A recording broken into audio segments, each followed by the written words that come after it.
Hey, Coach, super excited you found us on YouTube. Make sure that you watch and leave some comments below if you have any questions on anything in the video. That's the first thing. Second thing is make sure you subscribe. If you want updates, you're obviously here because you're a basketball coach, so subscribe down below. We would really appreciate that. And the third thing is if you're looking for resources, you're looking to become a better basketball coach, click up above or down below, teachhoops.com. It is a vast resource to help you become a better basketball coach. I'm here to help. I just got done answering about 25 emails, so go check it out. I think it will be a great resource for you, 14-day free trial. And let me know if you have any questions. Thanks. Hey, everybody. Welcome to Coach Unplugged, episode 289. Today, we're going to talk about kind of the key moments of taking a timeout, when we should kind of do them. But before we do that, we're going to talk about our sponsor, Dr.Dish. It is a great shooting machine. It is not only versatile, it is not only easy to break down and use.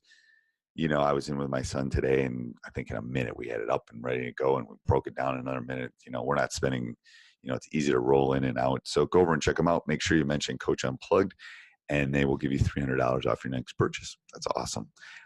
Next thing is I would like you to mention teachhoops.com. It is the number one resource out there, in my opinion, for basketball coaches. When I started it several years ago, and I know you have lots of options out there. I know there's lots of free options. There's a lot of stuff I put on YouTube to get back to the community. But there's a lot of free resources. There's other paid communities. I understand that. I would put up ours against anything. Our new site is up. We're very excited about it. I've experienced, I have coached at the junior high, at the elementary level, at the junior high level, at the high school level, at the collegiate level. My teams have been nationally ranked in high school. We've won numerous state titles. I've experienced that. I know what I've had the ups and downs. I've had the parent problems. I've had the kids not playing hard. I've had all the issues you have. And maybe some of the other people that are running things out there have also experienced that. But I would question that you have the one-on-one. I answered 5 emails today from Teach Hoops members who had just real quick questions. They wanted them answered. A couple of them, we set up some one-on-one calls. I think our service and what we offer is second to none. So I would ask you to go over and check it out. 14-day free trial. I do not think you'll be disappointed. I really don't. It's a great community. So let's get off to, this is the funny part. I'm chuckling to myself. The keys to when you should call a timeout. So I'm going to take a drink here. So there's going to be a little gulp, but if there is a special place in purgatory or heaven for people that call timeouts or take timeouts home, I am going to have plenty of them. And it might be since the 2011 state championship game when we went into triple overtime, and luckily I had extra timeouts at that point and had extra players, to be honest with you, that we were able to deal with some of those things. But I think it's really important, and there's some key criteria that we're going to talk about as far as when you want them. But I'm guilty. I don't always do all the things I'm going to preach to you. I try to, but I don't always do it. So first one I think is to stop momentum. And I think basketball is really a game of momentum, a momentum shifts. If someone that has never played or has never coached or done anything with basketball can kind of even watch a game on TV and kind of feel the momentum shifting back and forth. So I think you can there's several ways. First of all, on court, there's lots of ways to stop momentum. I always tell the boys, if the momentum is shifting, how can we stop the momentum? Well, we got to get a score. We got to get a stop and then a score. Well, how do we get that score? Well, if things aren't going well, maybe we have to get to the free throw line. Maybe we have to get the ball inside. Maybe we have to run a little bit more time on offense. So there's ways of stopping momentum without necessarily calling a timeout. However, for my volleyball coach, which is, if you know anything about rally scoring in volleyball, it's virtually impossible to stop momentum. A high school coach can stop momentum by calling a timeout. We have 5 of them. There's no overtimes. it's just enough to maybe stop them from shifting. The key, I always tell the boys, the key to winning basketball games is making their momentum shift shorter and ours longer. So if we're on one, we definitely don't want a timeout if we're on a roll. And if we're not on a roll, we want to stop them. So that's where a timeout can kind of come into play as far as stopping the momentum. Next one is possession late in the game.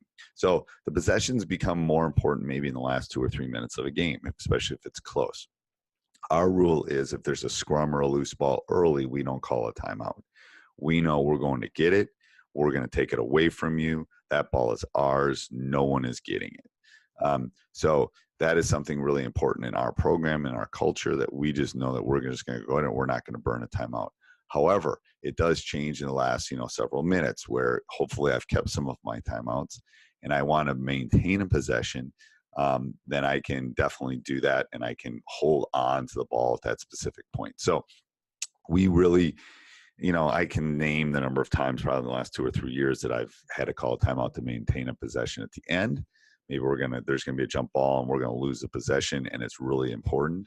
But, maintaining that possession at the end is really important. Next thing I think is, again, goes back to number one with changing momentum, is to change your offense and defenses. It doesn't matter which level you're at. Change is hard. So let's say we're running our 2-3 zone and it's working really well. And all of a sudden they've come down and hit a couple threes or they're playing really well. Some teams can change on the fly. Some teams you need to sit down and say, hey, now we're going to run our trapping man, or we're going to push them sideline on our man-to-man. So both, you can do changes both in offense and defense through a timeout. Maybe your continuity offense, your read and react, your dribble drive is working really well. And then all of a sudden it stops working. Well, maybe you have to take a timeout and you have to run a couple quick hitters, or maybe you want to do something that is more continuity based. Maybe you want to run the swing or something like that, or the triangle offense, something that's more continuity based. So you can go kind of back and forth, but a timeout allows you to kind of, especially with the younger ages, to teach and to change and say, hey, we're going to stop them right here. We're going to change our offenses and defenses. Before I go to the next three, make sure you go over and check out teachhoops.com, like I said. And also, if you could subscribe and like to these podcasts, that really does mean a lot to us. Those 5-star reviews are huge, and subscribing is very big for us. So if you could do that, we'd really appreciate that. All right, the next one is, especially if you don't have a deep bench. Luckily, this year I have a very deep bench. But if you don't have a deep bench, you can use a timeout, especially in the second half, maybe to rest your players. That minute is enough for them to get a drink, kind of get their heads around it, to rest a little bit. So it's a way of resting without substituting. So maybe Johnny is really shooting the ball well, but he's gassed and you want to keep him in the game. Well, you can use a timeout to rest him and then still keep him in the game. So to give a player a rest is another great method for using a timeout. Next one is to stop the clock. And this goes back to what I said in that 2011. I'll try to remember to put it down in the show notes along with these bullet points. But the 2011, you have to be able to stop the clock at times. And that's where you need those 30s and a couple timeouts at the end to be able to stop the clock. Otherwise, it's going to run out. Otherwise, you're not going to be able to set things up. Maybe you have to trap. So definitely keep some timeouts if you're down at the end of it, so you can foul. It can become a foul thing at the end of the game. So to stop the clock at the end of the game is really important. That's why you want those timeouts. Otherwise, if there's less than 5 seconds, you don't have any timeouts left. My guy's not even throwing the ball in. I'm not even having to pick it up because they're not going to be able to make a 5-second call. So you want to be able to stop the clock at the end of the game, especially when you're down. To be able to foul, to be able to stop it, to be able to set something up, the pressure. And then the last one, and I have been guilty of this, is maybe to get on your guys. I've used 30-second timeouts to do that. I've used full timeouts to do that. Sometimes you just got to light a fire under them. I'm not a big, I was a much bigger screamer early in my career than I am now. But sometimes they just need a wake-up call. Sometimes they just need hey, why are we not executing? Hey, why are we not getting on the floor for loose balls and why 50-50 balls? Hey, we're not executing. You're getting killed on the offensive glass. We got to rebound.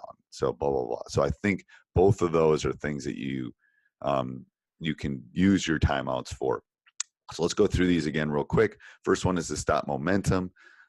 Second one is for a late game possession. I think that's really important. Change offenses and defenses. That could be maybe a subset of number one, changing momentum. Giving your players rest, I think, is really important to stop the clock at the end of the game and to fire up your players. I hope you enjoyed these. I hope they were helpful. If you have any other ones that you think we missed, definitely respond to me at steve@teachhoops.com. Or if you're watching this on YouTube, make sure you leave it down in the show notes. We would appreciate that. Subscribe and like if you love this. And then go over and check out teachhoops.com for coaches who want to get better. Don't think you'll be disappointed. Have a great day. Hey, Coach, hope you like that video. If you're looking for more videos just like that, check out teachhoops.com up above or down below in the show notes. I do not think you'll be disappointed. One-on-one calls, office hours, you name it, it's there for you. Learn from me. Let me help you become a better coach.